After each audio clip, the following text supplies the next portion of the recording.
An apple away keeps a doctor away. So I've been sick for the past couple days on a trip in Asia, if you guys haven't heard from my narrating voice. Anyways, what if you walked into the hospital and you were already sick, and you found out there was no one else in the hospital? No doctors, no nurses, no patients, nobody. But maybe people you don't want to see. Let's hear stories about that. Grab a blanket, turn off your lights, for true scary horror stories that happened at abandoned hospitals.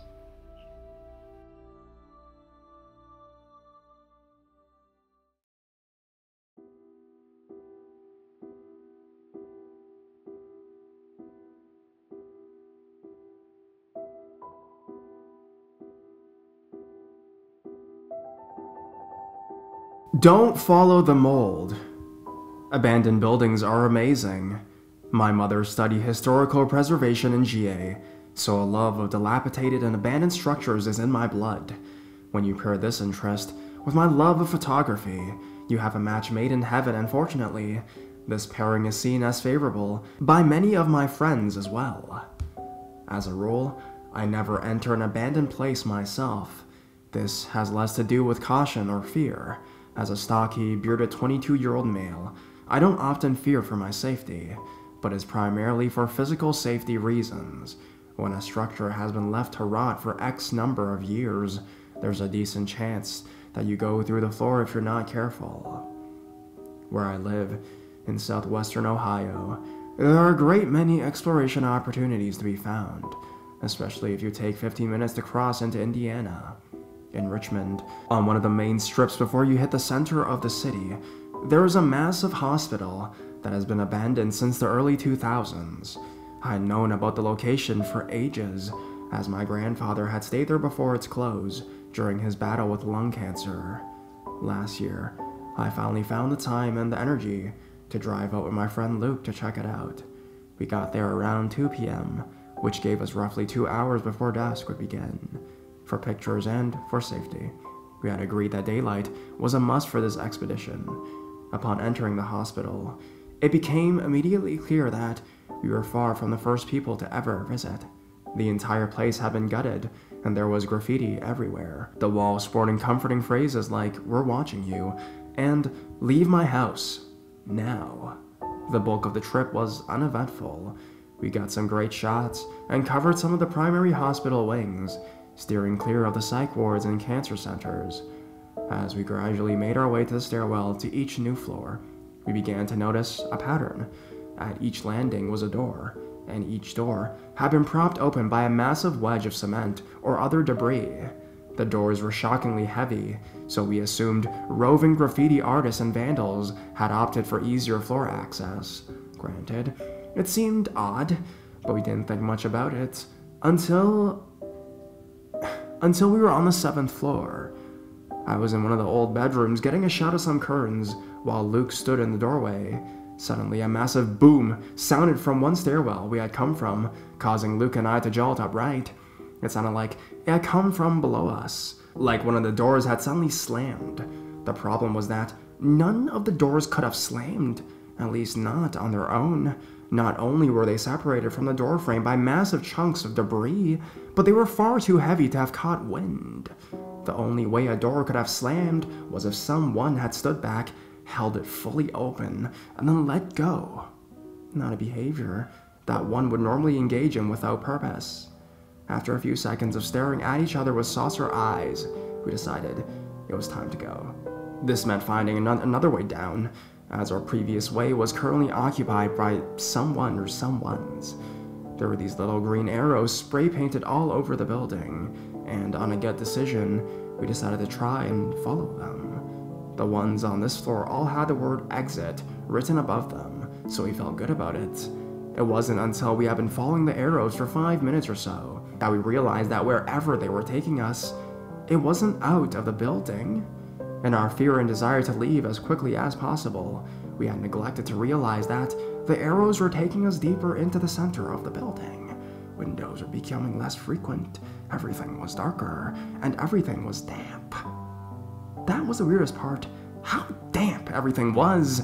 We had gone from a destroyed but dry building into an area that was so wet and rife with mold that the walls and floors were going greenish-brown.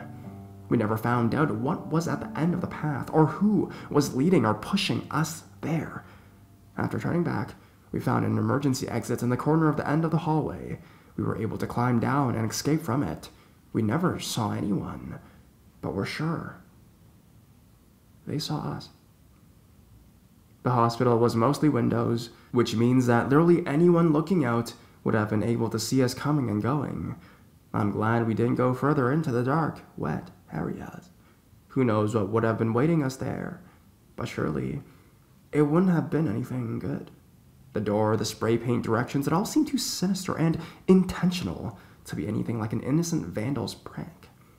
The entire time we were following the arrows, something just felt off. The hair was up on my neck, and I was frankly terrified.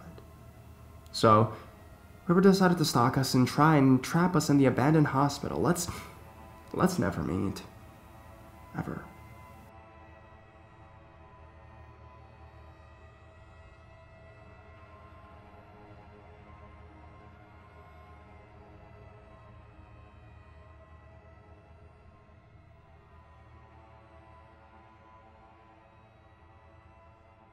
We never made it inside.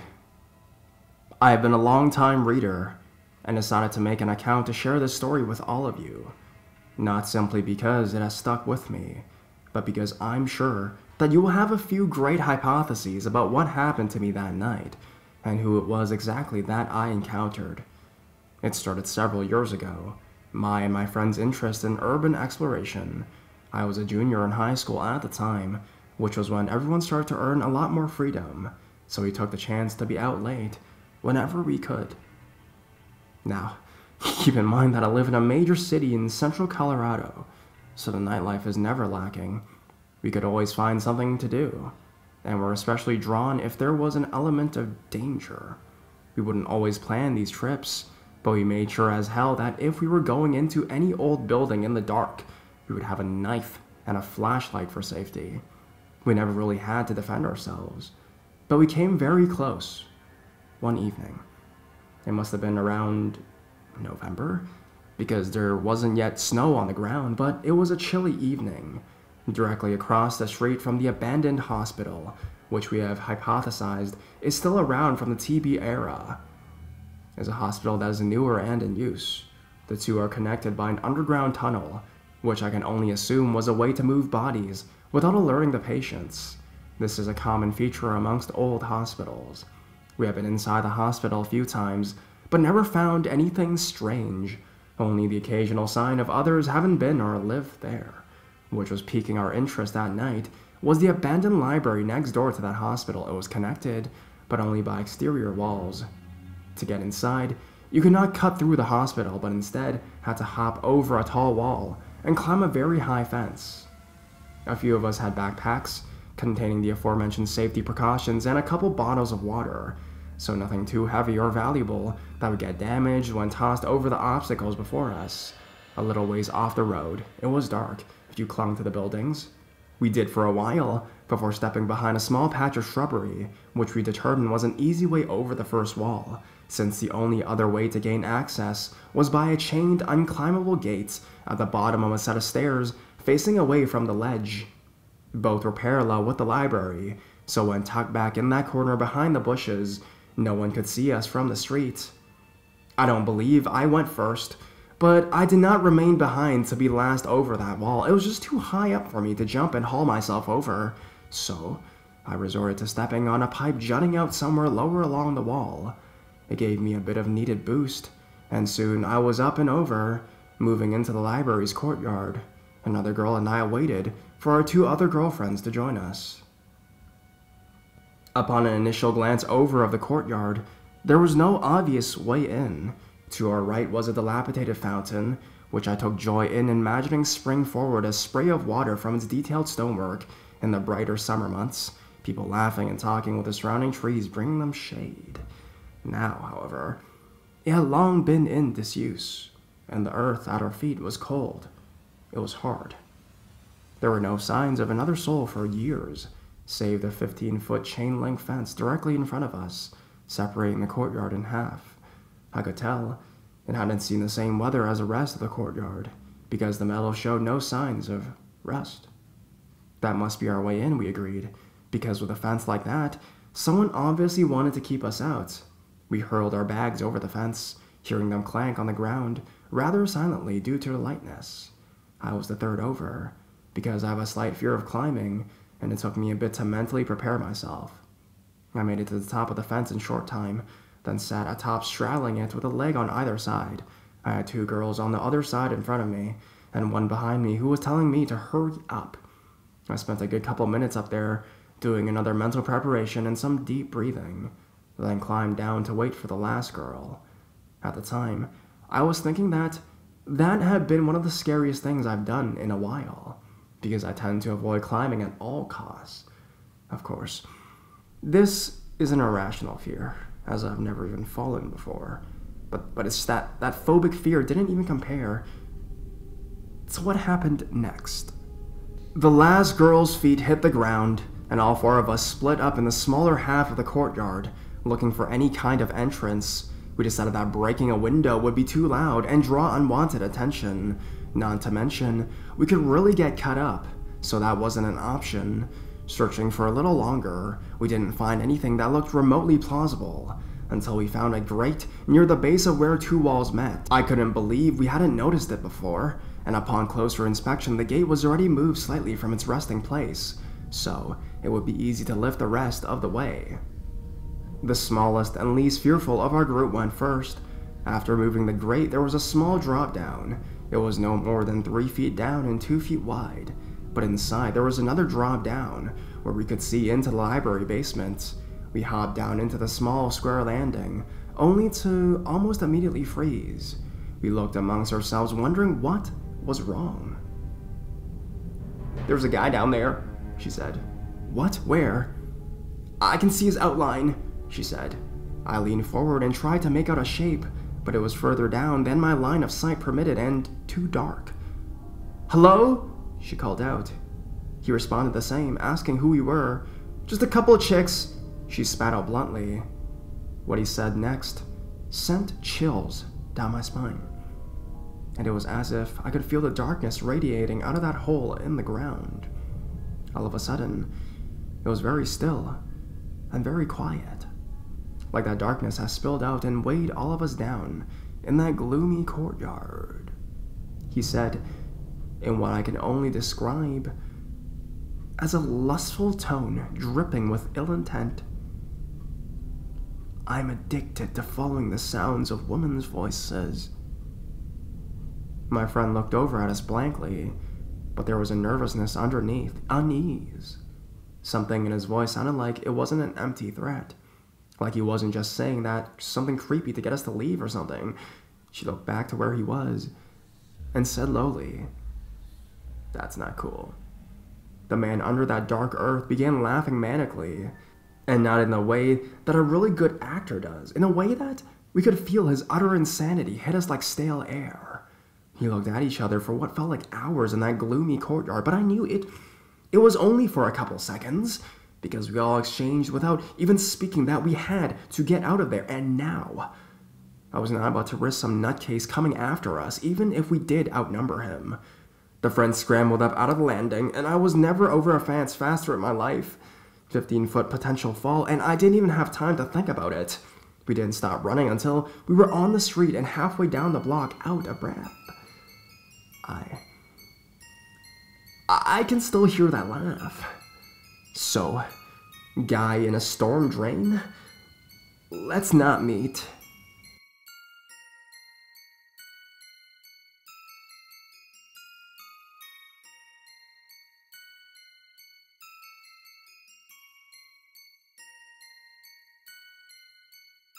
Don't mess with other people's stuff. So, my city is always on America's top 10 list for crime. This is partially because they split up the actual city portion and the suburb portion of the city to be in 2 different counties. If the 2 would be combined, I really doubt if it would rank that high. However, I will agree that there is a fair amount of crime in the city and the areas surrounding it. I grew up in the county, But during high school, I picked up a habit that required about 2 daily trips to the city, so I got used to it quick. This happened when I was probably 19 years old. So, we, 4 people in total, were in the city and had just gotten high off that stuff, And my one friend wanted to skateboard around and do stupid stuff. Stupid shit teenagers do, right? She likes that. She likes that kind of stuff. Nearby, there was a hospital that had been shut down for a very long time. It was completely boarded up at one point, but by that time, a lot of the stuff blocking entrances had been, for some reason, torn down. Everything was spray painted, and inside the walls were messed up, furniture destroyed, stuff. She had been there before with some other people, and said it was pretty damn cool. I only had one class left that day, and, of course, it wasn't for a few hours, so I figured, hey, there was some time to kill, right? And we just start fucking around in this building and stuff. It was very, very gross. Obviously, people have been squatting there off and on, and there was a lot of evidence of the squatting. We found this one pile of stuff that seems to be abandoned in a lobby type area thing. Anyways, friend 1 is skateboarding or trying to do with a lot of debris everywhere, and friend 2 and 3 start kicking this pile of stuff. Now, I know this story may seem a little boring right now, but I'm getting there. Let's just get to it. Climax of the story. Basically, a junkie comes running out of nowhere, screaming very weird stuff at us. It's his stuff that wasn't abandoned at all, just old and dirty and whatever. We have skateboards and 2 boys and one very boyish girl and me, which is honestly useless. So it's not like one person is too immediately scary. And then once he's right on top of us, we see he's got an uncapped syringe in his hand, and he's holding it like a knife, still running at us and screaming and screaming. We had forgotten about how we got in there, and because some entrances were still blocked, we ended up running around for like 10 to 15 minutes. I don't even know, probably even more maybe. He would lose us and then find us again. It was like Scooby-Doo, and he was always just yelling the weirdest stuff and truly trying to grab us. And I can only assume he wanted to stab us to death with a dirty needle. So we run and scream, and then he's suddenly gone once, and we find an open door, and then we leave. I had a few bucks in my pocket still, and just emptied it out as you're running for his damaged stuff. But everyone says that was super dumb, because he may have never found it, with all the debris everywhere. That was absolutely horrifying though, because honestly, he got very close to us at times, and the look on his face, he was incredibly upset at us for kicking around what little he had left in this world. This story isn't that creepy or even stalkerish to be on Let's Not Meet. I mean, in reality, this whole situation, we brought it up on ourselves, definitely. But even so, you did not want to meet this man at this point in his life.